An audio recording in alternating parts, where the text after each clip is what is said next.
What is up, ladies and gents? Welcome back to the Galactic Core podcast. I've had a bit of time off, 7 weeks off precisely, having checked my calendar today. Bit of a break for myself, have a bit of a bit of a break. Just ignore everyone, don't give a fuck. I just need a bit of time off. Obviously, I'm a stay-at-home dad now. Look after the kid. I wanted to spend some time with her and the wife, and just have a chill after the end of Andor. I think it was. Not much has happened in between, to be fair. But now we're getting into the really busy summertime. So it was only right that I got back on it.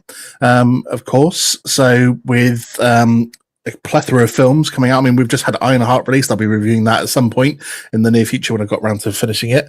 Obviously, we had F1. We've had Jurassic World Rebirth. Next week, we've got Superman. 2 weeks after that, we've got Fantastic Four. It is the summer of superheroes, to be fair. And of course, I wanted to make sure that on my return after a little bit of time off, that I had the best guest available to jump on the show. Unfortunately, none of them are available. And so we do have a good friend of the show. It's Mr. Rant Leigh from Lights.Camera.Rant. Right. So happy to be here. Yay. And I'm a little bit rusty. I pressed the wrong button as well. It's fine. That's all right. Dude, I'm happy to be here. If I was your 56th choice, it doesn't matter. But I'm glad to see that you're back after your little break after Andor, and especially with the fact that we're about to hit into the biggest trilogy of blockbuster films this summer. It definitely is going to be a rocking July, that's for sure. But good to be back. Even better to have you here. Whilst I was off, I did do a few guest appearances on a few shows. I was on Why So Sidious doing a Lex Luthor comic review in the run up to Superman coming out. And then a couple of weeks back, I was on Mr. Lights.Camera.Rant's show as he celebrated his 4th anniversary. I think that's worth another round of applause. Thank you. Thank you. And that was a good episode. I still can't believe that we've already hit 4 years. Like, I feel almost old. 4 years and 293 episodes later. Ooh, for starting out drunken years and coming to sobriety a little bit after that. But that's where the fun is. That's where the fun is, isn't it? I mean, we all like to go back and watch the beginning episodes of what we did. I mean, I would go back and watch my first few episodes. There was none of the glamorous stuff you see going on screen now. It was just blacked out screens whilst I played some intro music, which was terrible.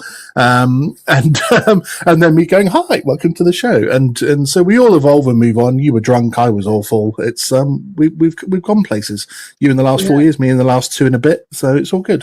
Well, and my intro as well. You said that my original intro sounded like I was about to narrate softcore porn. It was like an 80s porn soundtrack. Yeah, definitely.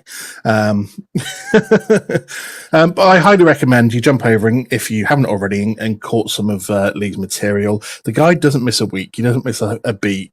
Even though this time next week he's going to be jetting off for his European honeymoon. And Lights.Camera.Rant goes international for that time as well. He's still not going to miss a week. I'm sure the wife is loving that. She is. But now we're committed. We're committed. We've done 214 weeks in a row, so we're going to not miss another 3, regardless of the fact it's my honeymoon or not. That is unreal, buddy. It's well commendable, really. I mean, I take a week off every now and again when I can't be asked or there's nothing much to do. I took 3 months off after my baby was born. I've just taken 7 weeks off now because I'm like, I want to have a break and concentrate on some other bits. So the fact that you haven't missed a week in all that time puts the rest of us to shame, really. Puts the work ethic to shame. So I need to up my game as always. I mean, you've always been one to inspire me anyways, in terms of introductions, voiceovers, overlays, everything. So you are a heavy inspiration, as you very well know. So it's great to have celebrated 4 years. Everyone go and check that episode out. It was a really good one. Plenty of guests, plenty of good times. And of course, the quiz champion is sitting right here. Yes, who's earned himself a t-shirt, a current t-shirt and stubby holder. Sorry, beer cooler. Stubby holder. Beer cooler thing that you wrap around your beer. Cup holding thing. Like, I'm telling you, man, the UK people will just think it's something you put your penis in. Stubby holder. I know. Must be those must be those Australians and their weird naming of things. Look, it makes sense because it's a stubby. And it's What the hell is a stubby? Is that an expression for a beer or a can or a can? A can. Okay, yeah. It's not a thing over here. Or yeah. America or anywhere else outside of Australasia. So. No, and I also would like to say, even though it was my 4th anniversary, it almost felt like the roast of Mr. Rant, though. To be fair, I was on one that day. I think I had a cider in my hand. I was happy to be there, and I was the coolest nerd in the room. To be fair, so so it was a lot of fun. I really appreciate you inviting me on for it. I mean, I know you've been coming on for my anniversary shows, and can we just say, Why So City celebrated their 3rd anniversary this week. The bastards didn't invest. They didn't invite a single guest on. They just had themselves. I'm like, after 2 years in a row having come on my anniversaries, and multiple times been on, and I didn't even get a sniff of an invite to come on. You should post about that. I'm going to clip this clip and send it to them and go, listen, I'm calling you out in public for this. I should have been there. 3 years. Is that right? Yeah, man. Yeah. Holy shit. They're a good crew. I love them to bits, to be fair. They've got a really good show. We're all getting old, aren't we? Like, we're all getting old. To be fair, we all inspire each other because, like, you inspired me to upgrade all my stuff in terms of like intro voiceovers, overlay stuff like that. My original intro music they stole from me and used it as like their interlude music to cut between sections of their show. And after they came on my show a few times with my newer setup, and they were like, "Damn, we need to up our game." So they went and got themselves. They used the same production person I used to make my intro, and they got themselves an intro video as well. And they've upped their game now. So it always, it all comes from you, Leigh. It all passes down the line. It all filters through. Well, it's funny you say that because that is the plan when I come back from Europe to give Lights.Camera.Rant a little bit of a facelift. Ooh, does that mean more merch to sell? Goddamn right it is. Goddamn right. Notepads, keyboards, anything I can put that logo on and slap it on. Fair, absolutely fair. I'll expect my G string in the post. It is. I'll make sure it's edible just in case. Ooh, I don't need an edible one. It's fine. I want to wear it continuously. I don't want to eat it. Yeah. Unless it comes with a pussy attached. No, I'm joking. Oh, jeez. Anyway, should we move on from this?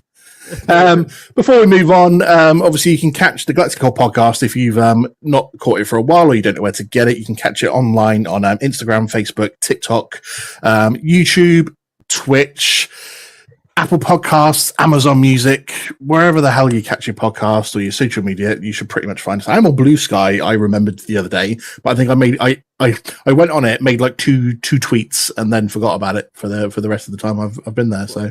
Oh, was it Blue Sky the thing that was meant to be the thing for Twitter? The Twitter alternative or the X alternative as it is now? Yeah, it was made by the same guy that originally made Twitter, and I went on it, made a podcast, put a page on it, did about 2 tweets, and then I've forgotten about it ever since.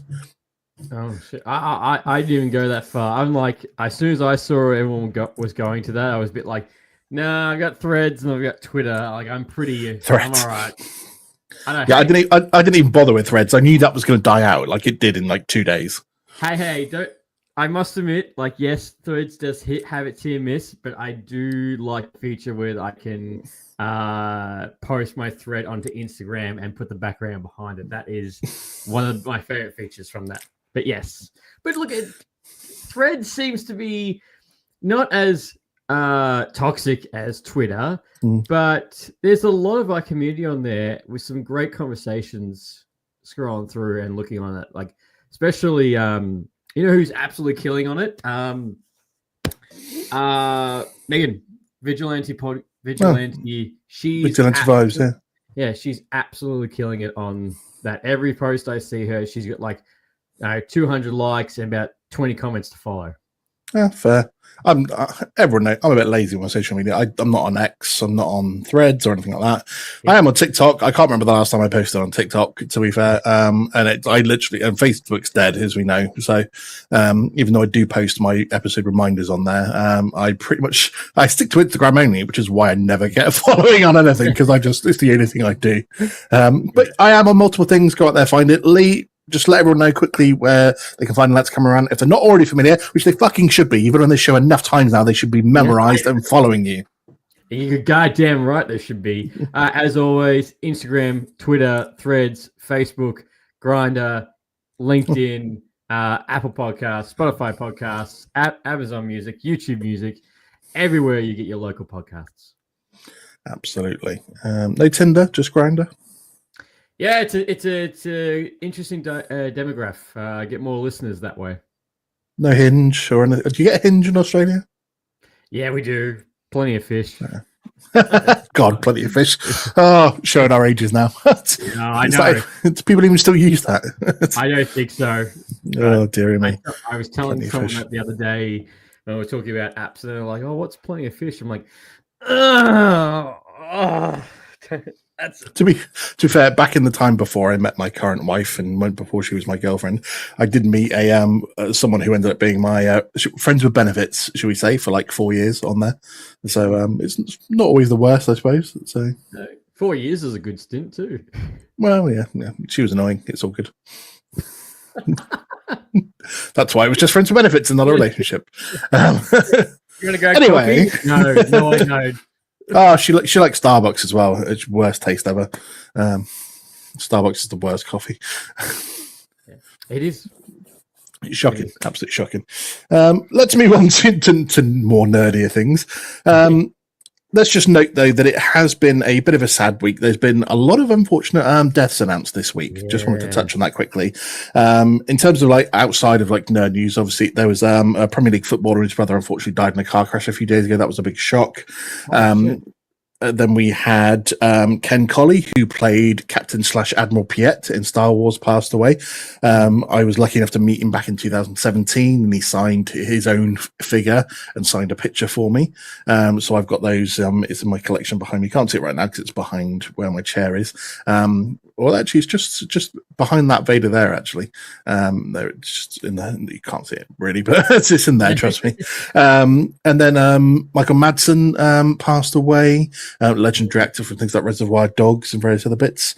And then I forget his name, but the guy that was in Nip Tuck and played Doctor Doom in the original Fantastic Four, he passed away as well. And then I saw earlier on today that Mark Snow, who was the composer for X-Files music and various other shows and films, was also passed away today. So a bit of a heavy week for passing away, unfortunately.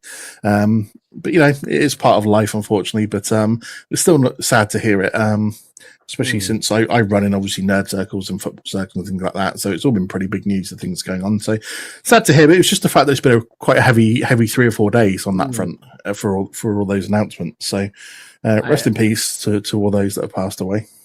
100%, and I feel I really agree with you. I feel like every day I've opened up my social media channels, there has been RIP, and I'm just been a bit like, oh my god.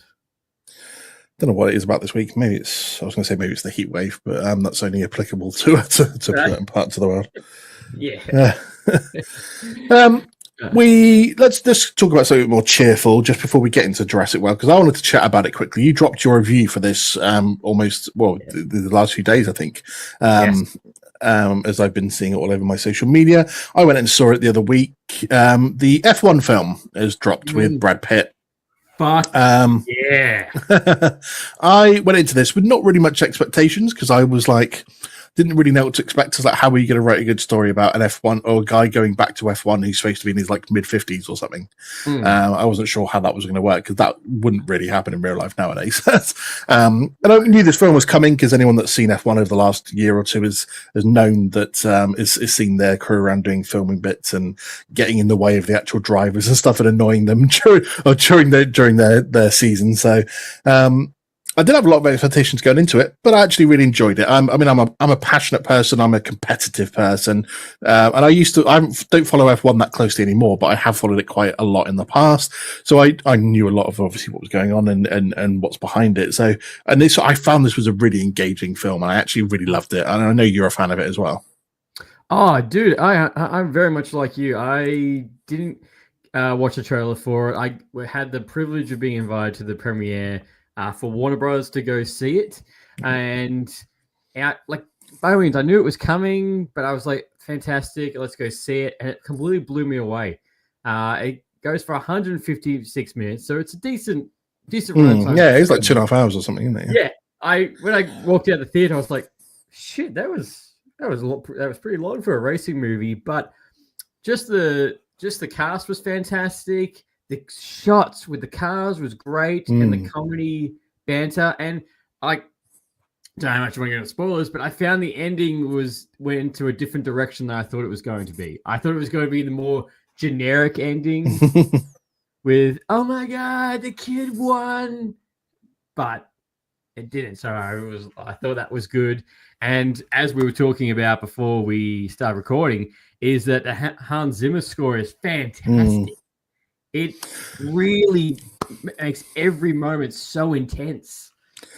I mean, not just that, the soundtrack in general was actually really good. The songs they were using and were dropping throughout of it was really good as well. I think the only bit that I didn't like and found unrealistic is when the kid, the rookie, has his big crash. The way that car jumped in the air and flipped outside of the track is so unrealistic.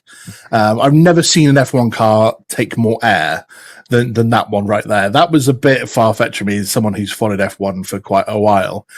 So I was like, okay, I can still accept it as part of the storyline that the guys had a big crash, but for it to catch that much air off the curb in the wet, it was just unrealistic. It was ridiculous. Hey, you're going to make it more dramatic. You got to make it more dramatic for the film. And that it was, to be fair. So, I just wanted to mention it because I really did enjoy this film. It was surprisingly good. I've put it down as it's one of the uncut gems of 2025. Like it is now, right now for me, it is in my top 5 films so far. Fair. I'm trying to think what else I saw this year and put what would I put else up with it? Probably Sinners. Sinners, A Companion. We have very different film taste, and you've probably seen a lot more than me. I'm terrible. I stick to my genres for the most part, and that's about it. So it's nice watching different films. But yeah, Companion. This is true. Yeah, Companion. If you haven't already, to watch that. Well, that was pretty good. Novocaine. I heard that was trash, to be honest. No, it was that Novocaine actually wasn't too bad. Interesting. It is one I want to watch, and I think I was planning it, but obviously with a kid, I don't always get the time I want to go and watch it. So no, I am one of the very little people that found Sinners underwhelming. I enjoyed it, although it's quite interesting to read this week that because of all the extras costumes that they had for the original Blade film were actually sold off to Ryan Coogler to use in that film, because it was obviously the original one was going to be set in the 1920s, wasn't it? So quite interesting to find those kind of things out. It is, yeah. I must admit, like with everyone hyping up films or films you haven't seen yet or initial reactions, when I walked out of the theater, Sinners, I was a bit like, that was good. That wasn't great. Like that wasn't like a wow. That was just incredible.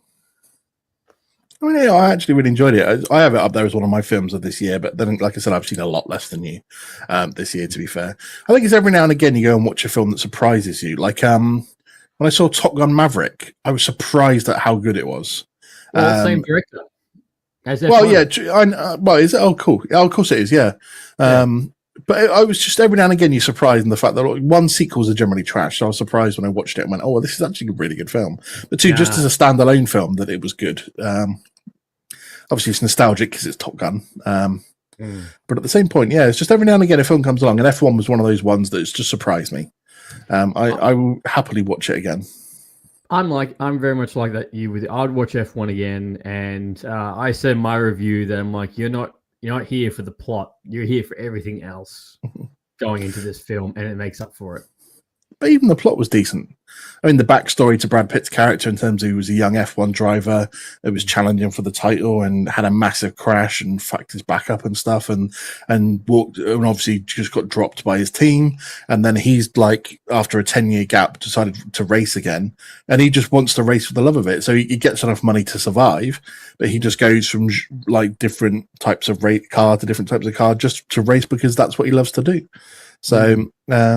Apparently they want to make apparently the director Joseph wants to make a sequel, and he wants to get Tom Cruise's character back from Days of Thunder. And I'm like, the Tom Cruise, Brad Pitt racing movie F1, take my fucking money. Sometimes though, I think we're just in that era, aren't we? Where like everything is like, do we need a sequel? Or they want to do a sequel for everything. Like, what way can we more milk this for all it's worth money wise? Because the cinema. We're about to get into that film right now, aren't we? Well, yes, we are in a moment. I mean, maybe it's a good segue, but we're just in that age where they just want to milk everything they can for it, because cinema as well, just the movie going business in general isn't as strong as it used to be. Like since COVID, really, isn't it? So, it's shaking it up. And the thing is, people are trying to. Theaters and studios are trying. Well, sorry, more studios are trying to find the next big IP because they can't keep relying on the ones that they've milked ridiculously. Now, people are looking for the next Terminator, next Ghostbusters, next Indiana Jones, and we've had some luck with that in some franchise, but some. You're right. Some movies you don't need a sequel. Don't do one. It's not needed. Like the Joker. Well, obviously heavy rumours. We were talking about Sinners. Heavy rumours they want to do a sequel for that without Ryan Coogler because he's not interested in doing a sequel. I'm like, you don't need to do a sequel for it. You don't need to do a spin-off for it. The same with F1. I don't think you need to have another film or a spin-off of it or anything like that at all. It was just a good one-off film as it was. The fact that there's constant sequels or constant reboots now as we're getting of everything. They're redoing the Harry Potter franchise as a TV series. The heavy rumours this week that Disney are looking to completely reboot the Indiana Jones franchise. Pedro Pascal. Literally, I was about to say all the memes I've seen are just shown Pedro Pascal, and I'm like, yeah, it fucking would be as well, wouldn't it? So the thing is, I must admit, the HBO Max Disney Plus HBO Max Plus of Harry Potter, I'm not against the idea. Because they've said that the whole idea is that they're going to, with the opportunity of being a TV show, explore everything in the books that the movies missed. But it is going to be very hard for people of the original films to like the new TV show, but it is going to capture a whole new generation of kids watching Harry Potter. Well, I hope so. I Godspeed for those kids that are playing those characters. But I forgot to mention that Kate in F1, I was watching the movie and I thought, you sound really familiar for some reason. She's the voice of Friday from Iron Man After Jarvis. I was like, I don't know, just when you hear someone's voice, you're like, why do I feel like you should be saying sir and your power's lost or something like that? Well, because obviously heavily rumoured that she's been cast as the human version of Friday in the upcoming Vision Quest series. Oh my god, man. I swear, Vision Quest and what's the other one? Armor Wars. I feel like that's just a ball that's been floating up in the air for so long. Well, that's right. I mean, Blade can join them as well. Well, yeah, Blade up there. Yeah. Shang-Chi too. Mm-hmm. Yeah. I mean, there's so many we can name, but going back to Harry Potter, just for the record, just to make sure there's absolutely no misunderstanding with anyone that listens to me or knows me, I fucking hate Harry Potter. Just the films in general, the whole franchise, I just don't enjoy it at all. What do you mean? Why don't you do it? You don't enjoy children? No, Leigh, I prefer adults. I'm clipping that for TikTok, that's for sure. I watched the franchise, I watched all the films, I think twice all the way through. Yep. And I just sit there and go, I would rather chop my balls off and feed them to myself than have to sit through this franchise one more time. Wow, I definitely don't watch Twilight. I've vaguely seen some of Twilight, and I don't intend to really watch it. Same with Hunger Games. I couldn't get into that. I found that fucking over the top and like dull as hell. I'm a boring person, mate. What can I say? I love Star Wars.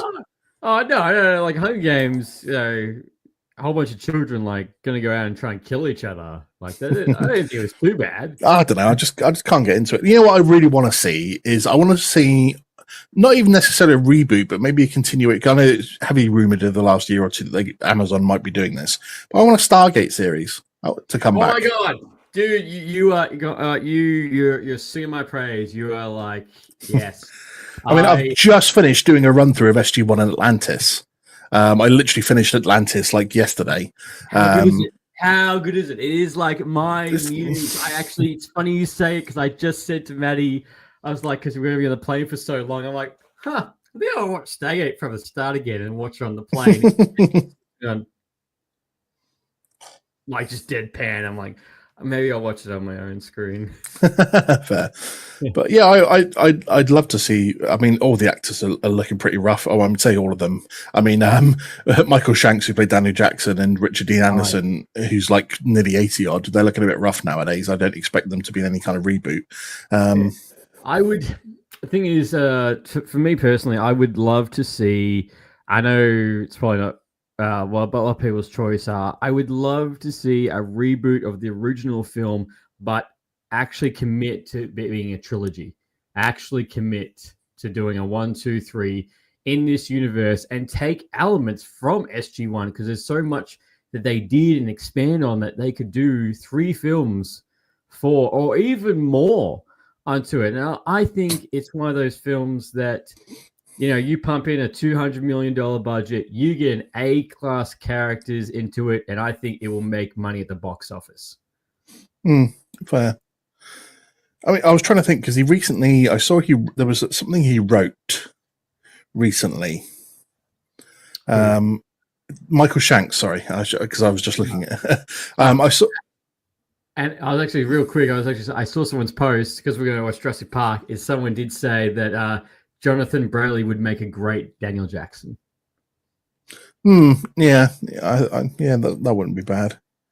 What was he directing? No, it's not on there. There was something recently because he wrote a film that I've been to see recently, but I can't remember what the hell it is. It's bugging me because I'm trying to find it on thing and I can't see anywhere. Yeah, so with all the Amazon money, I'm surprised that Stargate hasn't been like a legacy TV show or they've told they're going to be making a movie because everything's getting rebooted or redone. So I'm surprised that Amazon hasn't touched this. Especially at one point, it was the most popular sci-fi TV show, beating Star Trek, beating every other sci-fi TV show at its time. I can't seem to find it, especially not on Wikipedia or anything like that. But there was definitely something because he was doing interviews about it, and they got asked a lot of questions about Stargate, his time on Stargate. It was something big, it was decently as well. That I'm definitely recently because I was surprised when I went because I saw his name on it when written by Michael Shanks. Clan Brandalorian's in the house. Nice to see you, buddy. He's asking about Jurassic World. Was there any Gigasaurus that ate anyone? No Gigasuruses in this film, buddy, just to let you know straight away before we get into talking about it. Not in this particular one, unfortunately. It's interesting because Jurassic World Dominion was on TV tonight, and I did sit and watch that and watch the Giganotosaurus on there. So it's bugging me now. I'm going to have to get back and find what it is because it was definitely something that he did recently because it literally popped up because, like I said, he was being interviewed about it. But I can't seem to find what it is. I see. I think it might be an upcoming one called Together that's coming up. Yes, it's this horror one with Dave Franco and Alison Brie. It's an upcoming horror film. That's what it is. So yeah, it's called Together. That's what I was thinking of. I'm glad I found that because it was bugging me. It just pops up. That's it. I saw it in the trailer. It was in the trailers when I was at the cinema recently. That's why. That's why I remember it. But yeah. So yeah, but I would love a Stargate. I don't care if it's a reboot with just we do a reboot with some of the original cast popping back in every now and again. Yeah. But yeah, I would just love it because I'm a big Stargate fan. But. So I just see someone's comment here is like Dreamcast, Chris Evans as Colonel Jack O'Neill and as Rami Malek as Dr. Daniel Jackson. I think that's too much. I wouldn't cast either of them in those roles, to be honest. No, because I feel because you just look at Captain America for Jack O'Neill. I feel like you need someone like. Actually, you know what? I mean, the Jafar lived for a long time. You could still bring Christopher Judge back as Till. Oh, 100%. Oh, actually, it'd be really cool. The plot's been done if they do something like what they did with Star Trek 2009. Oh, the crossovers, yeah. Where it was like it was a new timeline, but you still had old characters because someone stuffed up the main timeline, and you still got some. Actually, you know who probably play a good Jack O'Neill? The guy, the dick from Top Gun Maverick. I forgot his name. He was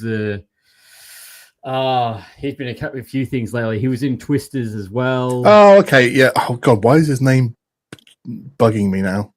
I know. I still see it. He's in the brand new Running Man as well. Glenn Powell. That's it. Yeah. To be fair, I think Lewis Pullman could do a good job as Daniel Jackson. Like the guy that was played Sentry in Thunderbolts and was in Top Gun Maverick as well. Yes, I could see that too, and then we'll also call him Bob. Yeah, fair. Anyway, we'll move on from our dream castings of Stargate. And since we were talking about, obviously reboots and the milking sequels and stuff for all their worth. So that brings us to the 7th film in the Jurassic Park / Jurassic World franchise, Jurassic World Rebirth. I don't even know what to start off. We'll start off kindly before we get into anything untoward. Obviously, Jurassic World Dominion came out, wasn't particularly well received. We thought that was the end of it. They've done their trilogy, done and dusted. And not long after the film ended, to be fair, they announced pretty straight away, yep, we're going to be doing a 7th film. Jurassic World Rebirth, obviously Scarlett Johansson at the helm, a few other people. Details were sparse for a while. But obviously, the premise of the film is that they need to go back to an island where lots of experiments were done and hybrids were made, and the worst of the worst dinosaurs and deformed and stuff are all left there, but they need to go there because getting DNA from 3 of the biggest species that have ever lived can help cure diseases for humankind, and this is basically their mission. What were your expectations when this was announced, when you saw the trailer for it? Look, when it was announced, I think I was very much like everybody else. I was very surprised at how soon it was that they announced it. The second thing I was surprised about that no one from the Jurassic World trilogy was returning for this. And then when I saw the trailer, it got me excited in a sense it might be going more in line with the original first 3 films, more of that horror vibe. Yeah, they did say that, yeah.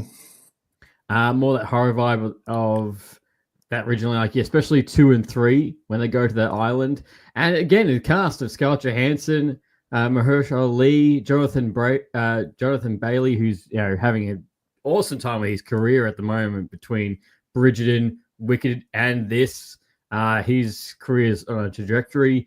And I, as you looked on my letterbox, Jurassic Park is one of my all-time favorite films, all time. And the films like 1, 2, and 3, I can always go back and watch a film anytime. And I nearly cried when me and my wife and I went to the John Williams score at the Symphony Orchestra, and hearing that theme for the first time live was just incredible. And not to mention this, not also a little bit more expectations on this film again is because this is the first out of the 3 major films summer blockbuster. So this is the one that's going to kick it into overdrive. Yeah, this I feel like I was similar in expectations. It was quite soon afterwards. I wasn't necessarily surprised that they didn't have any of the original, any of the people from the Jurassic World trilogy returning. I thought felt they were done and dusted. I mean, really, you're only talking about like Bryce Dallas Howard and Chris Pratt. Really, they were the only like set ones throughout all 3. So no surprise maybe that neither of those wanted to return. But yeah, I was still excited because you're like, cool. They said, yeah, we're going to go back to the original vibes of the original films. Like it's going to be set on an island where like the freakiest of dinosaurs are going to be running wild and the most dangerous ones. It was like, cool, sweet. I'm down for this, down for big ass dinosaur fights. I'm down for more of it. And it's got Scarlett Johansson. What the fuck could go wrong? That's I was excited for it. The trailer came out and I'm like, yep, even looks cool. You got the Mosasaurus swimming away with the Spinosauruses. There was a scene where they're like, tell me that's not a raptor, and you're like, yep, it's a raptor, and you're like, oh cool, there's raptors in it.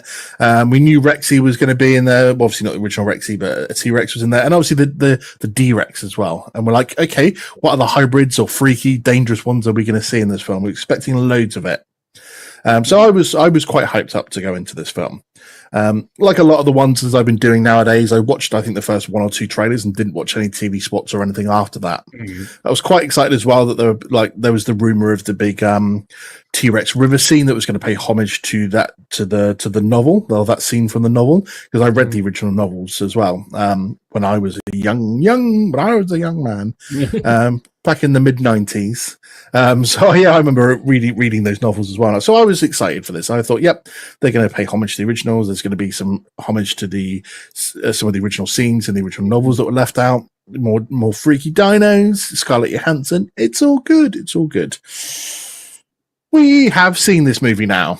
Yes, we have. And I have to say this was far more of a disappointment than it was a success. How do you feel about that? I am right there with you, which is disappointing. I walked out of this film going, "Oh, all right, that's not what I was expecting." And to me, it's a slow start to the summer trilogy box office. If this is going to be what this is kicking off to be, and it's not a good sign, given that. I mean, just to divert quickly, some of the early reviews of Superman have been coming out, and they've been more negative than positive. I've seen. I have seen that. Now, I find that hard because I find that happens with nearly every DC film. No, that's not true though, because do you remember the hype for Flash?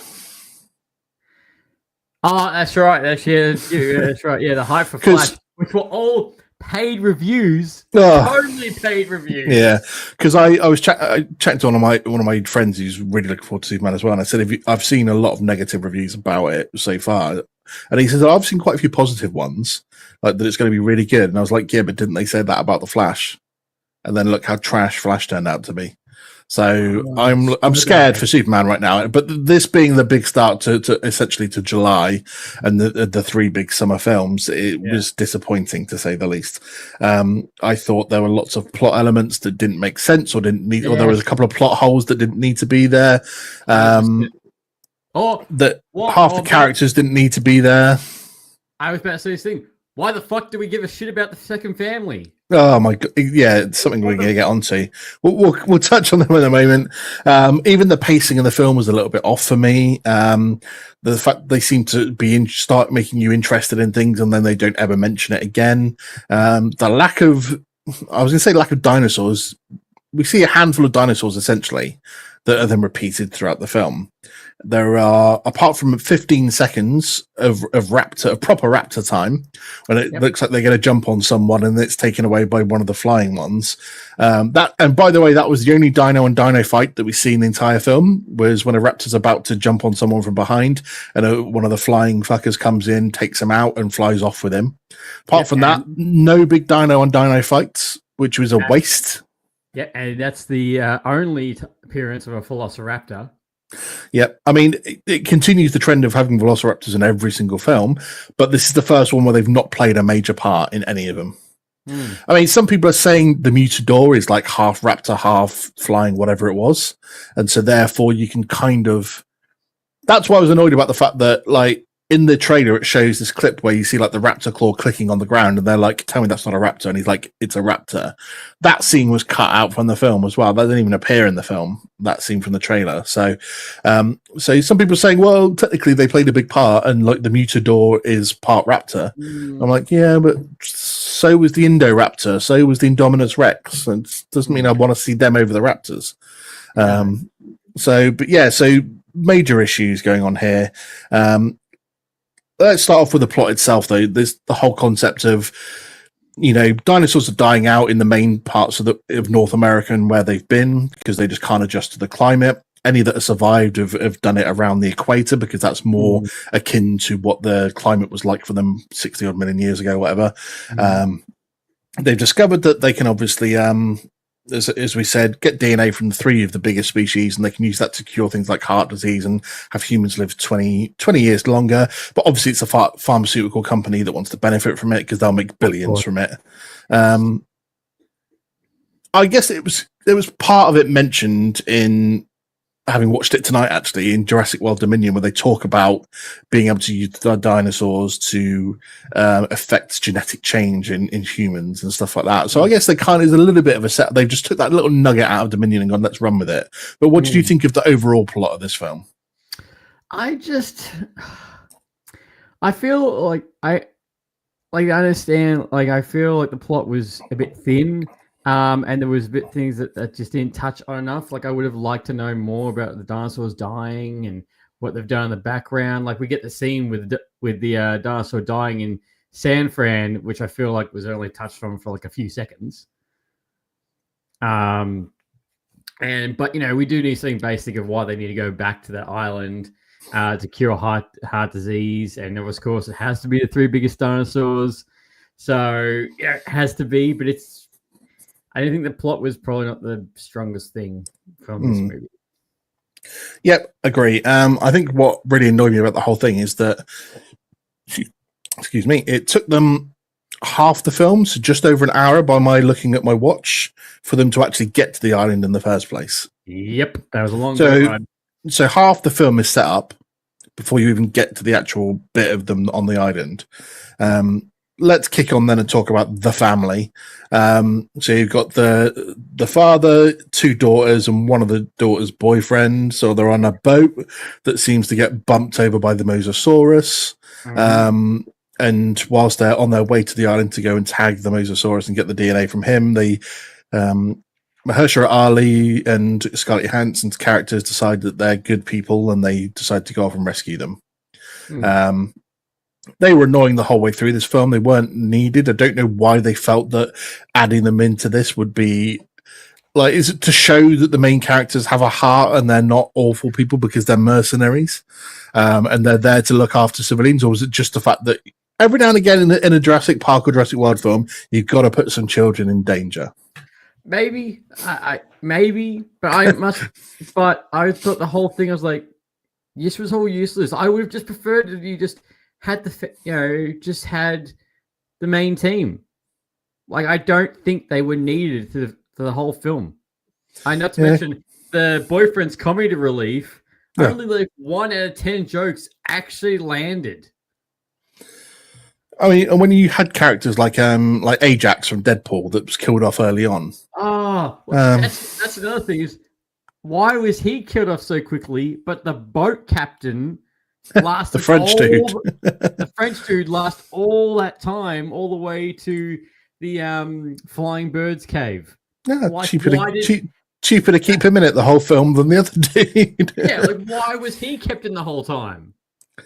Yeah. So yeah. So the family were just annoying, to be fair. They weren't really needed as part of the plot of the film. But the only good bit was that we got that T-Rex scene. So the only time we see a T-Rex in this whole film. And to be fair, I saw a TV spot where they spoiled the appearance of the T-Rex anyway, considering it's the only time you get to see him. But obviously, like I said at the start, paying homage to the river scene from the original novel. So this was quite cool. And obviously we love to see a T-Rex. So at least that was one good bit that we got out of it, was being able to see them. And obviously the little Dolores dinosaur that the little girl comes friends with, cute, but again, just a play for toys and for marketing. No real need. That dinosaur didn't do anything the entire fucking film. No. Is that the dinosaur in its grown state? Did she steal it from its mother? What the fuck is going on? That's it. I think stealing from a mother. Yeah. Unreal, to be fair. Like poor mother's looking around for its little girl, and she's now going to live in America. You just stole it, yeah. And since they just said that they can't survive in the climate in North America and stuff like that, she's just doomed him to an early death. So the family, we'll write them off. Useless. Boom. Okay. Yeah, absolutely useless. Let's talk about the start of the film, because it goes back. What the original premise that they said was this was where the original park creators did their research did all their splicing and created like the baddest dinosaurs and the hybrids. Yet at the start of the film, it says that when the incident happens that originally leads to them abandoning the island because the D-Rex escapes, they said 17 years ago. So this was 2008. Correction. Not 1993. Well, it said 17 years ago, and this was it's 2025.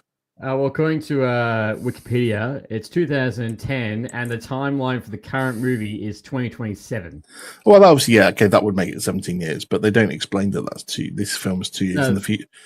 They don't really explain how far it is on from the end of Dominion, though, do they either? So no, they don't. And here it says right here, Wikipedia again, is 2010, 5 years before the Jurassic World incident.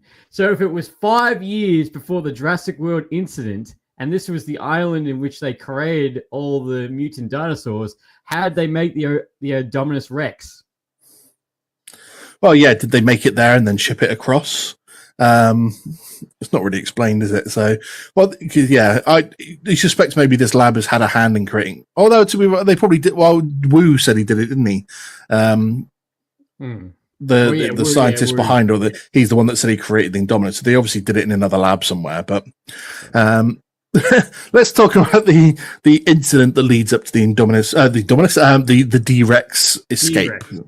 Yeah. So the dude's trying to get through the doors because they're going to go feed it or check on it or whatever the fuck they're doing. And a Snickers wrapper that for some reason he's holding at the start of this incident, he just forgets about it and drops it to the floor.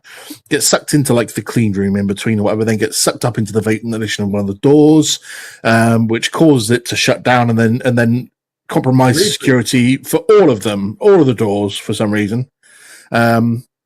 And the only justification I could think of is to what ridiculousness this has come from is that it plays into Ian Malcolm's chaos theory from like the original films, where he says that obviously like a small event happening can extrapolate into a massive thing going on that you couldn't even dream could happen from that little thing.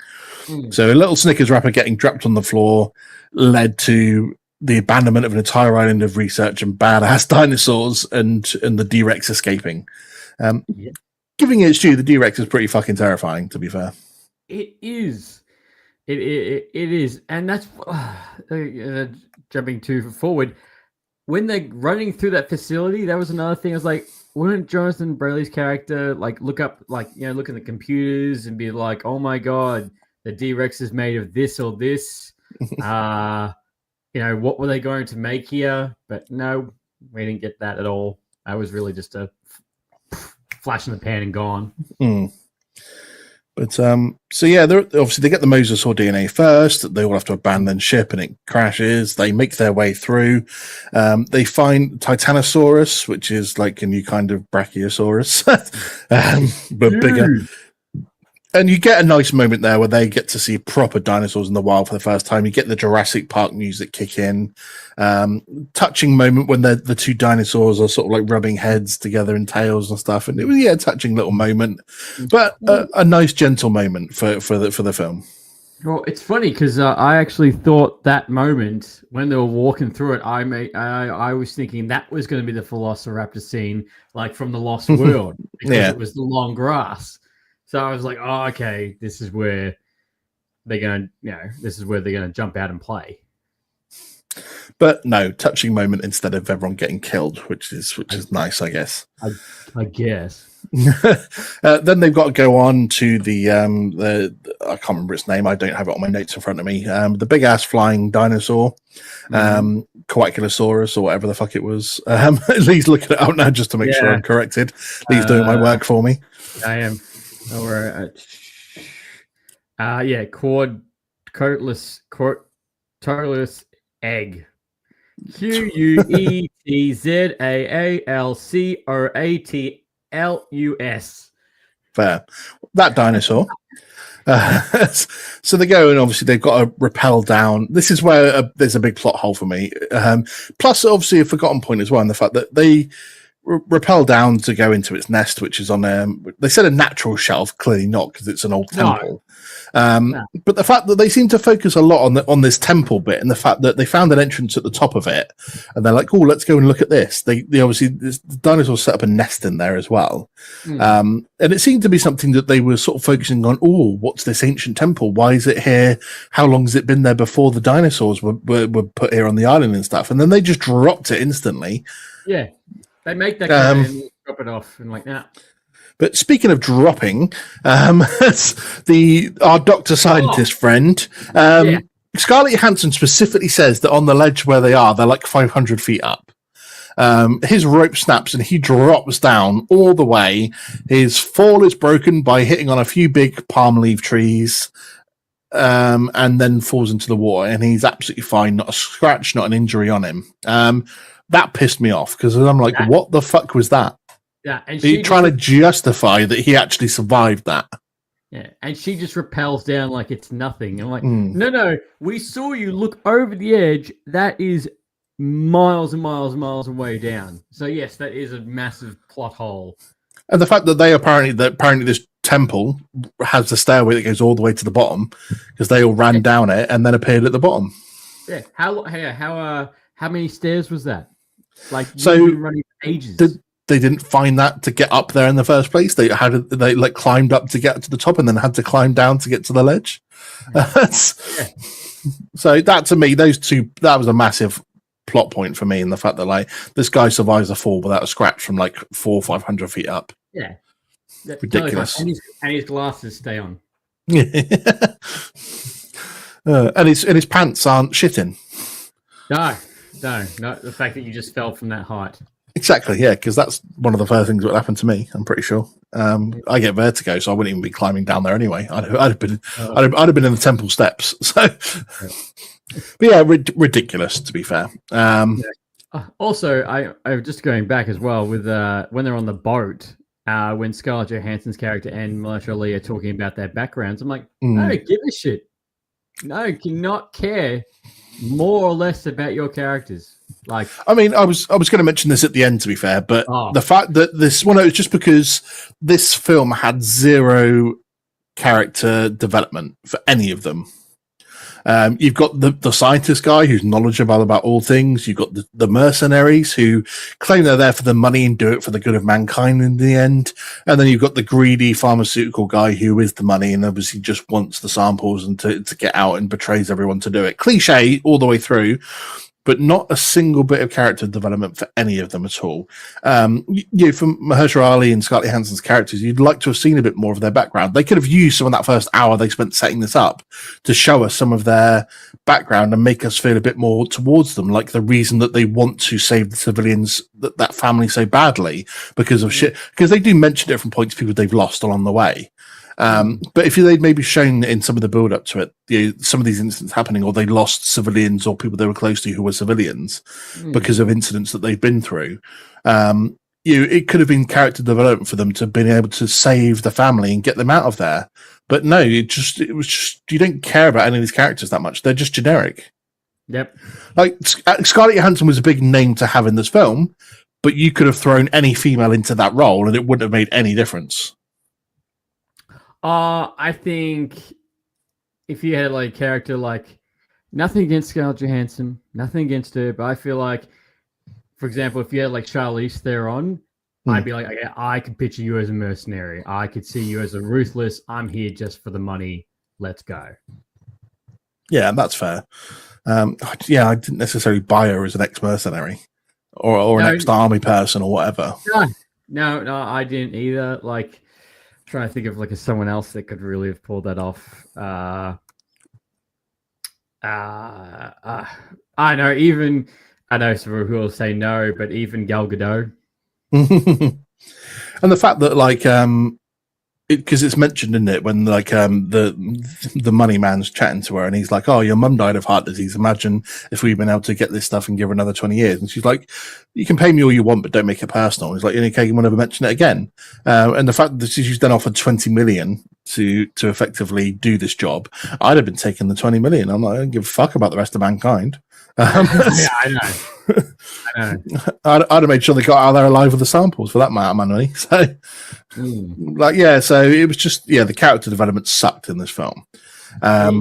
It did, and it just felt like it just didn't feel any connection. Like when they were telling the background, I'm like, I don't care. Like you, like at the moment, as of watching this film, like I don't care. You could die in the next scene, and I don't give a shit. But it's just like the weird conversations between her character and the scientist doctor. And it almost just feels like at points where they kind of like, were they trying to build rapport to make them like have it almost seem like a romantic interest? That's what it felt like, but without having any romantic connection in the film itself. So like the little moments where they're having a heartfelt chat with each other and like chatting about doing this, because that bit where he pitches to her about, have you not thought about the fact that you shouldn't be giving this to the pharmaceutical company? You should be doing it for science and for everyone in the world. That just came out of nowhere. Like the dude's been employed by this company as a researcher or as a consultant for a long time, it seems, and he's like been the one that said, "Yeah, we can do this if we get the samples." And they convinced him to go on the trip, and then out in the middle of nowhere, he's just like, "How about we don't do this and we give it to the world instead?" No pattern, everything, and it just came out of nowhere. It felt forced as hell, and then these little interactions between those two, it was just bizarre. And the fact that they were setting it up to be almost romantic, and then just nothing. No. Anyway, so we move on where they're all making their way to the village after they've got all the samples they need. They get to the village and the control center bit. So that's the thing is like the power turned on. Weirdly, automatically at nighttime. Okay. Yeah, I don't know if it was something they did because they went to the main control center or something, or the main like lab bit and turned something on. I think they kept talking about the geothermal power. The geothermal vents were providing power to the place, and so somehow an automatic timer kicked on. And it just so happens to be so convenient when it turns nighttime and then they're all there for it. And that whole scene, that they released a clip of that scene on social media, and there was a theme behind it, which was it was one of the horror themes from the original Jurassic Park films, like the real like horror scene, not in the final cut. I'm like, why'd you take that out? That sets the dread theme of what's happening with they're getting attacked by dinosaurs. Nah. They made a lot of mistakes with this, to be fair. But then this is where we get the Mutadons show up, so the half flying, half raptor things. They have the weird fat throats on them. And they're basically chasing around the compound. They end up splitting up. And they think they're going to be safe because the helicopter's coming in, and then the big bad boy, the D-Rex, shows up. We see a little glimpse of him here and there when they're like at the compound, and then all of a sudden, and obviously the mist just rolled in out of nowhere to cloud everything up. And then obviously they light up the flare. The helicopter turns around and they're like, fuck, where's the copter? And then, to be fair, out of the mist just rolls the D-Rex with the helicopter in his mouth. That was a little bit of a badass moment. Yeah, that was cool. That part was really cool. And that's the thing, that kind of fault. The dinosaurs visually and the action on that kind of sense is good in this film. Yeah, definitely.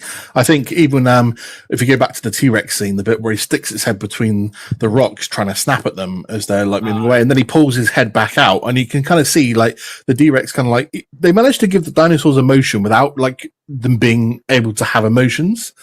No, but I also have a problem with that scene is when the T-Rex puts his head through and then pulls back and the camera pans back. The columns are only like this big. Like the T-Rex could literally just walk over it.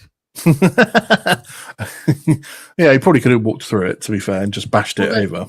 Well, that's what I mean. Like we've seen a T-Rex smash through a fence before. Fair. I mean, yeah, plot armor. So then there's the whole incident when they're still trying to escape the Mutodons, but they're trying to get to this boat that's down by part of the river. They get down there. The boat's stuck. The mechanism's stuck. They've got to bash it free, and Scarlett Johansson's just whacking it with a pipe. The D-Rex shows up. Mahershala Ali's character is then like, I'm going to draw a classic hint back to them. Lights a flare and goes, I'll draw it away. And so he does that. And explain to me how he's not killed by the D-Rex. No. That's because they leave it where the D-Rex is like 5 feet from his face, reaching to grab him, and obviously it flashes back to everyone else on the deck, and you just see the flare light go out, and you're like, he's done for. He's been eaten. He's been crushed. No. You are dead. You are 100% dead, and there is no way you're surviving that. Or the fact that like maybe when we see you, you're missing like an arm. Or like, you're missing a leg or something like that. Like he like grabbed you and just threw you, but you lost your leg. But the fact that you're fine, no. And let's mention like, there's no announcement of a sequel, so kill off one of the main people. If he dies, who gives a shit? I mean, the fact that and the fact that the D-Rex doesn't turn around and go back to everyone where all the lights and noise are on the jetty where they were is ridiculous. As well, he just wanders off apparently into the bushes, never to be seen again. So yeah, just how he doesn't die. Just to me, again, I was like, that's as bad as the dude falling 500 feet and not being injured. So yeah, I found that highly ridiculous. To be fair. The fact they all escape on like a little powerboat, and then they're like got to go God knows how many miles across the Atlantic Ocean or whatever it was, Pacific, wherever they were, to get to somewhere. It's like, okay, how did you manage to do that? You got no food, no water. That's going to have very little fuel in it to go that far, and yet somehow you're all going to survive and make it back okay. But and then the cringe bit at the end when they're like, "Oh, so what are we going to do with the samples then? Like, do we give it to the pharmaceutical company or do we give it to the scientists?" No. He goes, you decide. What do you want to do with it? No. What do you want to do with it? It's like, what do you want to do with it? Well, you decide, because I don't want to take responsibility for this. Let's give it to the world. Let's give it to the world, Leigh. Just like our podcasts, let's give it to the world. Let's give it to the world. Oh, also the fact that when someone's arm gets chopped off in this, there is no blood. A clean cut. I mean, a few people died in this, but not enough, and not enough blood. No. Because essentially it was only like 4 people died. Like the pilot of the ship, or the captain of the ship, and his female companion. Yeah, his girlfriend. Ajax from Deadpool, and the Money Man. The Money Man. Yeah, 4 people. That was it. Yep. So nowhere near enough death, because one, if not all of that family would die in that situation. Yes. And what was the point in giving their dad that leg injury? Because it didn't seem to hamper him much the entire film. No, it didn't. That's another thing I noticed too. Like when the last half of the movie, I'm like, you're running. You're not doing anything. Like it should have been more dramatic. The fact that you would fall over because you can't keep running. The D-Rex ate you. Like halfway through the movie, you're fine. Like sacrifice yourself for your daughters or something because you can't run anymore. Like tell the boyfriend to take care of them. No, apparently you can run, you're fine, and you're not limping, and you don't have that stick anymore. And to be fair, sorry, you go for it. I was going to say, also, you're crouching down in a vent, and you're still fine. Yeah, I mean, ridiculous. The fact that there's no big dino and dino fights, I know I mentioned it earlier, but I just wanted to mention it again because, yeah, surely we were set up for the end for like, you know, the Mutadons versus the D-Rex versus the T-Rex. Nah. Versus, what the fuck were the Spinosauruses constantly doing in the water? Why weren't they on the land? I know they can go over both, but I don't. And I find that also with the Spinosauruses, I didn't feel like the one that came on land. I'm like, the one in Jurassic Park 3 looked a lot bigger. I think that was a different type as well. Because that was an older one that was originally created because that was the original park, wasn't it? Or the original place where they developed the dinosaurs, and then they moved them to the original park. So he was like they used different DNA to cut his samples to fill in the gaps. Sorry, so he was a lot bigger maybe than a traditional one would be. Because they are a lot bigger. But you're right, and the fact that she, like the boat's girlfriend, got killed behind was a bit like, I'm like, why didn't we just see that? Why didn't we just see that she got caught and got eaten? It just picks a bloodied handkerchief out of the sea. Yeah, exactly. Or bandana, whatever it was. Yes. But yeah, disappointed. No big dino fights really in this one, apart from 15 seconds of a Velociraptor getting pecked at and taken away. Nope. So I say that I said at the start that there was some good about this movie and mostly like questions and unfulfillment, but we've just talked for like 35 minutes and not really, or 40 minutes and just not really mentioned anything good about this film. Is there anything positive that came from this film?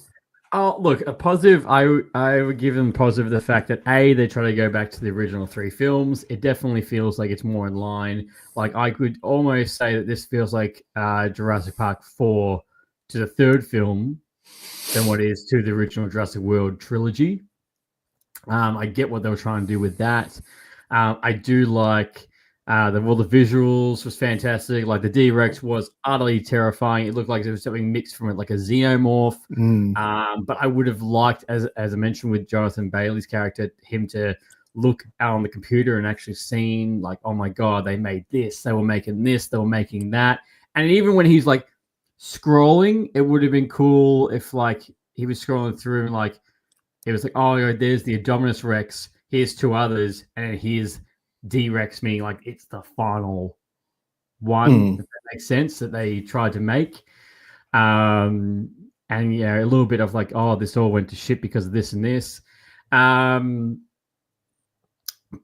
yeah, that's pretty much all the stuff I can find that's good about it. And it just like, I know there's been a lot of good reviews about it, but I must admit, being a film critic, looking at this, being a fan of the Jurassic Park franchise, this is not the best Jurassic Park. This isn't the worst Jurassic Park.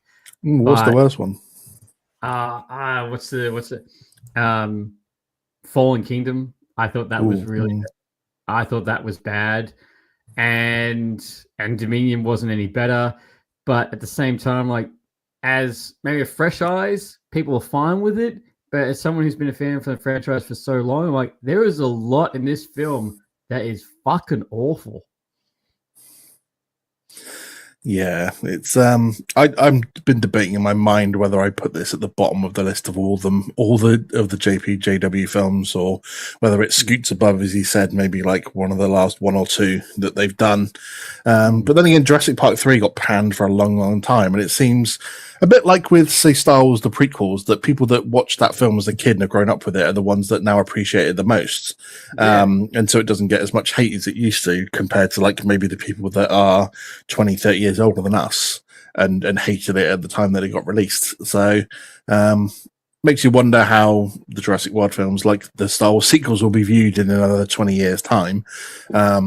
But I think that depends on quality of like if they do any more of these films, because I can't see them stopping, to be honest, right now. If because this film did something like 260 million in its opening weekend. It is on a budget of 180 million. It's already made $300 million at the box office. So it's got the draw, whether it's a shit film or not. I mean, it doesn't really matter because Jurassic World Dominion did over $1 billion. Yeah, because it had the original cast back. True, that's probably true. Yeah. That's why it made that money, and like it does, like it's But I feel like this is just, I don't know, the plot holes for this are just so glaring, and the cast chemistry is so bad. That's also so glaring. And just, compared to the very first Jurassic Park film, you're like, God, this is just a downhill, just a constant downhill spiral for the franchise, which is a shame. And not to mention, you had Gareth Edwards directing this film, which I was trusted in because he did so well in Star Wars Rogue One. And I'm like, wow, this was terrible. This is an X on your resume. That is true. Yeah, it wasn't. I was looking forward to it with the Gareth Edwards. Unfortunately, it hasn't quite come through. So it is what it is. We have to kind of deal with it, I guess, isn't it? So, any final thoughts on this film that we haven't talked about? My final thoughts is that out of the 3 films coming this summer, depending on how Superman is and Fantastic Four, I think this will be my lowest reviewed film out of all 3. Because if you check out my letterbox, Mr. Rant, I gave it 2 stars for it. Out of 5? Out of 5. I gave it 2 because don't get me wrong, like monster, action, CGI, all great, but it's almost like the wrapper is really nice, but the chocolate tastes like shit. So it's American. Cool. Yeah. Almost, yes. I think it's going to be the least reviewed. Like, I think it's the worst out of all 3. Any other film would you say has been worse than that you've seen this year?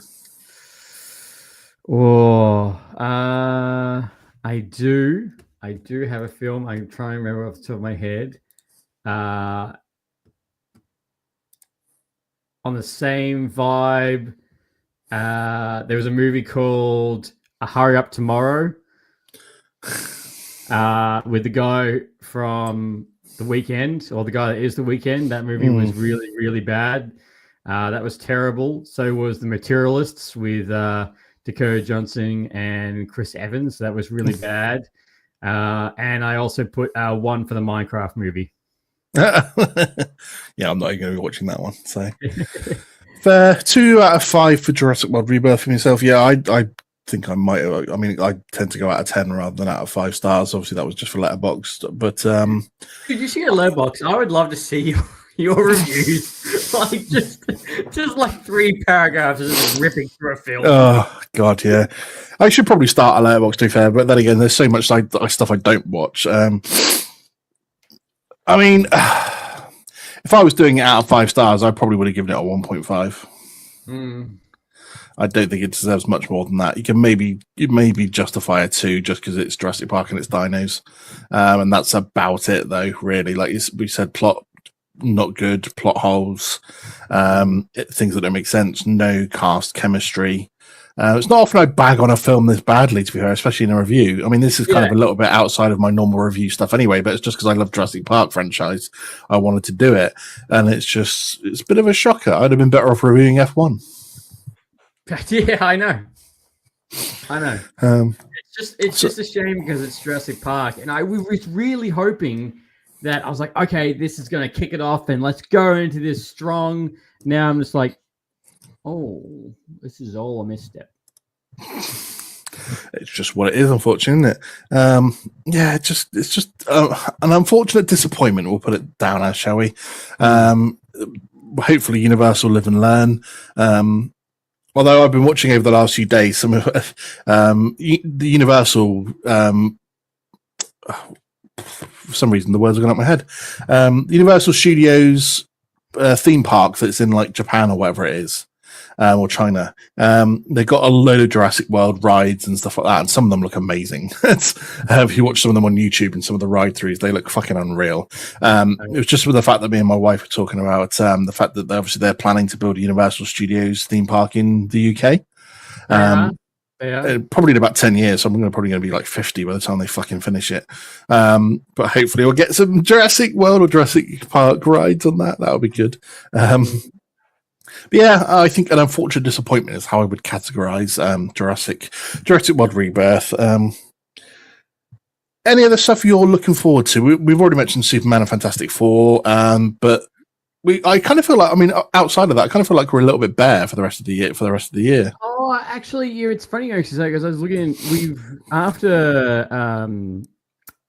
After Fantastic Four, the next big I took a big blockbuster film is that we're going into is Wicked and Avatar 3. That's the next two really big films. Yeah, let's move past that. But in that gap, we do have like the Naked Gun reboot. We do have Mortal Kombat 2.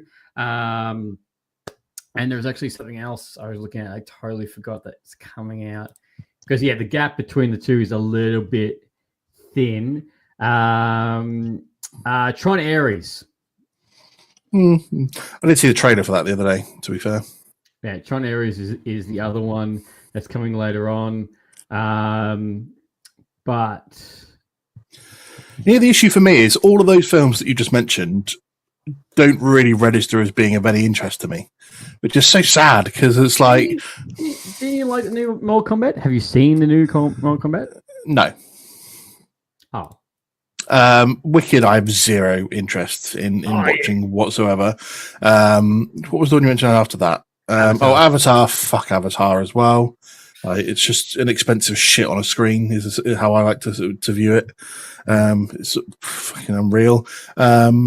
I think the plot is weak as hell with the Avatar films, and I just don't think they're anywhere near as good as people make them out to be.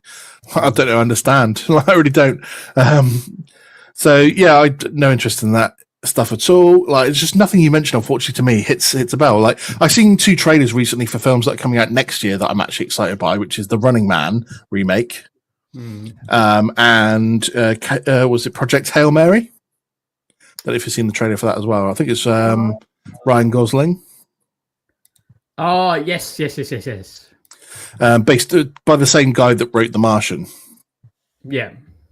That actually looked quite good. My wife was quite excited for that as well. So, I mean, next year, a couple of bangers, hopefully, in the independent films outside of the big franchises. You know what I'm actually really into at the moment, which I've like been cut into more and more, and it's now all I see on my Netflix as well in terms of the choices it gives me, is Korean TV shows. Oh, of course they are. I love that shit, man. I can't get enough of that. Like, do you know why? Because they're like 16 episodes long in a series, yeah?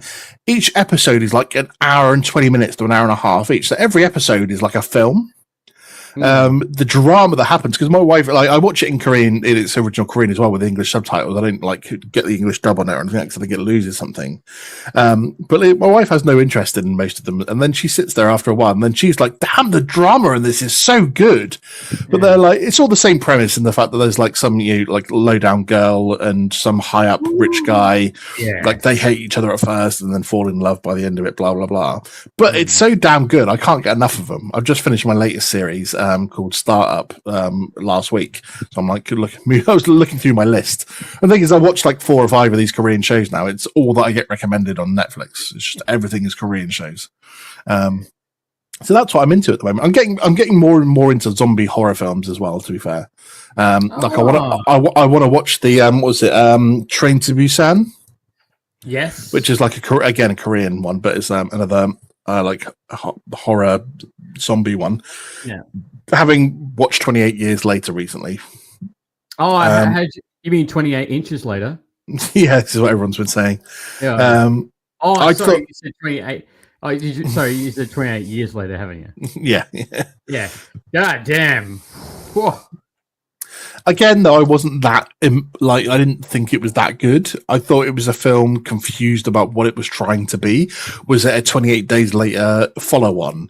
Was it supposed to be a zombie horror film? Was it a psychological thing? Was it a coming-of-age film for a young boy? Was it a family-orientated film? All the above. Yeah, but it lost its identity. And the fact it's 28 years later, it's supposed to be a zombie film. Yep.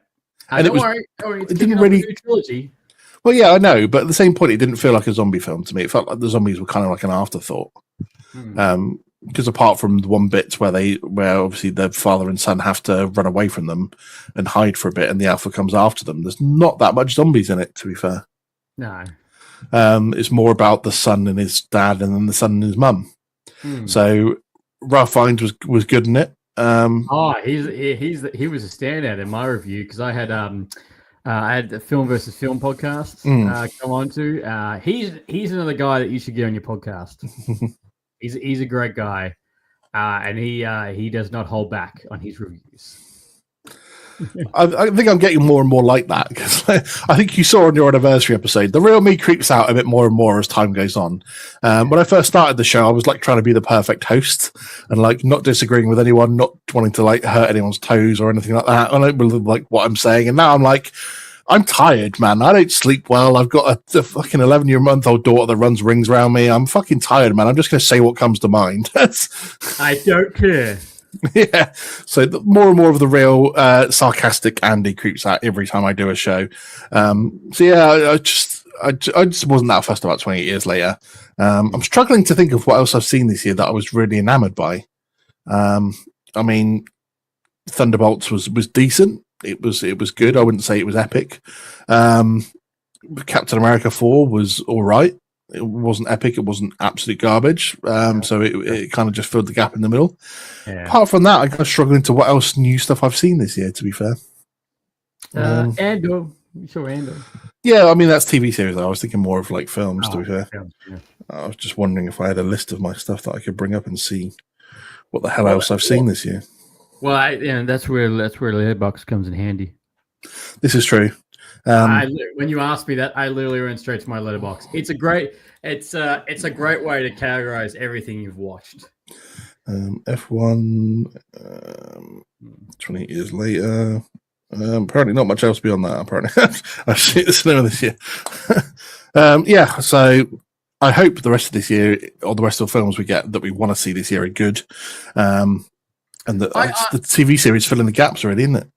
It is, and look, I do, and look, I watched I saw Jurassic Park yesterday, and I saw the fresh trailer of Fantastic Four on the big screen, and there's a part of me that just looks and goes, it's gonna be good. It's got to be good, and until I see it, I stand by the fact it will be the best MCU film of this year. I mean, the bar's not fantastically high for that, though, is it? Oh, Cap 4 and high. I see what you did there. Thunderbolts and Cap 4, they weren't groundbreaking. No, and I think out of the three films, I think it's going to be the most. It may not make as much money, but I think Fantastic Four will be the best reviewed film out of all three. Interesting. As we spoke about, some of the early reviews for Superman could go either way, but then again, they hyped up the Flash, and that was awful. Yep. It's the argument that I've had with a few people is like, okay, which film is going to be better, but which film makes more money from Superman and Fantastic Four? Because this is the same debate I've had with people about the fact that because next year, currently anyway, Avengers Doomsday and Dune Messiah come out on the same day.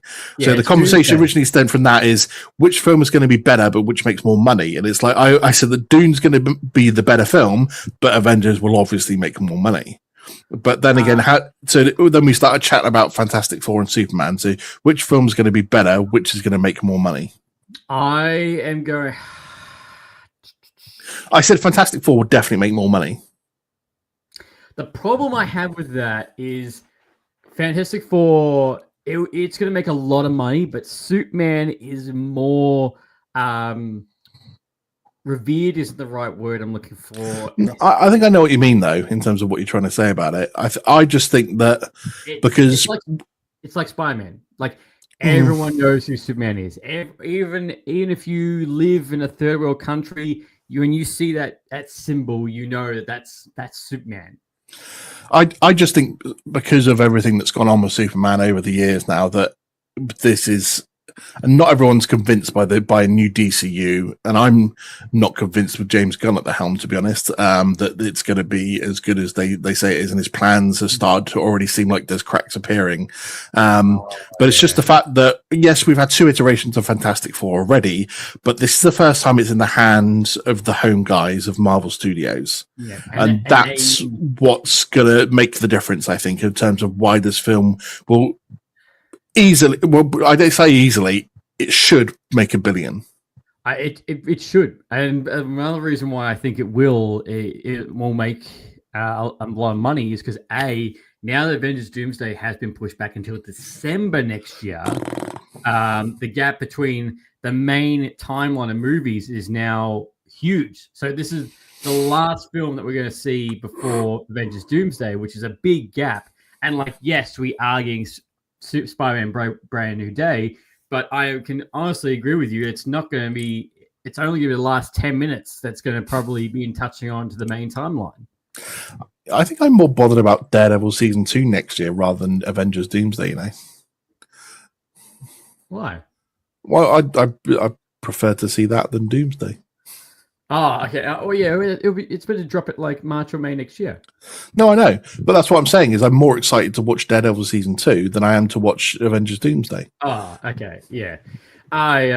Sorry. Actually, no. I think Fantastic Four will make the more money out of the 2, especially for everyone who's seen Thunderbolts, and the after credits scene for that has sparked more interest in the Fantastic Four.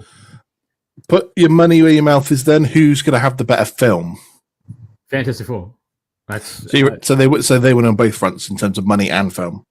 I think money and film. Fantastic Four will be the better film. Right now, it's beating Jurassic World. That's for sure. It hasn't even started yet. It's beating Jurassic World. Yeah, exactly. I think just from it having that 1960s setting, very much like the vibe of X-Men First Class, having an absolute stellar cast, the CGI looks fantastic. We're getting an actual legit Galactus going into it. I think it's got all the elements to be one of the best MCU films, and the Marvel needs it to win because these 4 people are going to be the pillars of the MCU moving forward. Fair. Absolutely fair. I'm still not sold on the cast, to be honest, but that's my own thing. I just look at the cast, and it right now, in terms of the trailers, I don't feel like it. A bit like Jurassic World, I don't feel like it doesn't look like there's 100% of chemistry between them from what I've seen. It doesn't. It looks almost too diverse in a way. In terms of I would never have picked a lot of these people to play these roles, and so therefore I'm not convinced as of yet that they haven't shown me in any trailers anyway that there's great chemistry between all of them on screen. So again, we can only wait and see. I'm just one man. I'm not the god of all reviews. So he makes it out like he is. Yeah, I am for Star Wars. Let's get that right. Yeah. Just like your friends learn about my Star Wars knowledge. Oh no, and you got so many different variations of slaves. Calm down. We get it. You like to call your slaves differently. And I even Googled, and I was right about that point. Let's just get that right about Jango Fett Starship. He wasn't.